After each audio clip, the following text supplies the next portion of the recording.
Ես տեսնում եմ, որ Սփյուռքի մասին իմ ունեցած ելույթների շարքը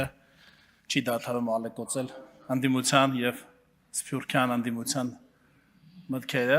ու դա շատ լավ է, որովհետեւ նպատակը հենց դա է։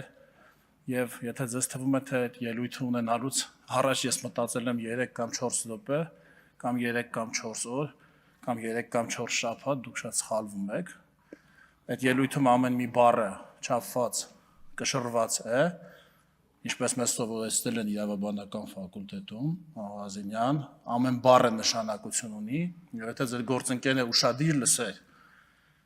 իմ ելույթը, այնտեղ կլսեր այսպիսի ձևակերպում, Սփյուռքը չունի հստակ քաշային կատեգորիա, ոչ թե չունի քաշային կատեգորիա, այլ չունի հստակ քաշային կատեգորիա։ Իսկ ինչու չունի հստակ քաշային կատեգորիա, որովհետև այն չունի ծանրության կենտրոն։ Ծանրության կենտրոնը կարող է լինել տարբեր տեղերում, կախված տարբեր իրավիճակներից, նայած թե ինչ հարց է լուծում, նայած թե ում հետ, ի տարբերություն պետությունների, այո, հստակ քաշային կատեգորիա չունի, որովհետև այն մի տեղ չի, ինչպես պետության զորքը, պետության բյուջեն, պետության հնան, պետության սահմանը, պետության հողերը, այն սփռված է, ինչպես բառը ինքը ասում է, ինչքան ավելի շատ է սփռված որևէ բան, այնքան ավելի անորոշ է դրա ծանրության կենտրոնը եւ հետեւաբար դրա քաշի հստակությունը, այնպես որ իզնից մեջբերումներ անելուց առաջ խնդրում եմ ուշադիր լսել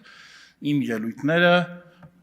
ցանկալի է մեկից ավել անգամ եւ ավելի ուշադիր մտածել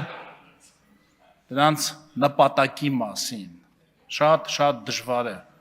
իմ ելույթները մանիպուլացնել, որովհետեւ դրանք 50 անգամ չափված ձևված են։ Մյուս անգամ ավելի ուշադիր եղեք, շնորհակալ եմ։ Այո, հիրավի դասականներին պետք է մեջբերել բառացի։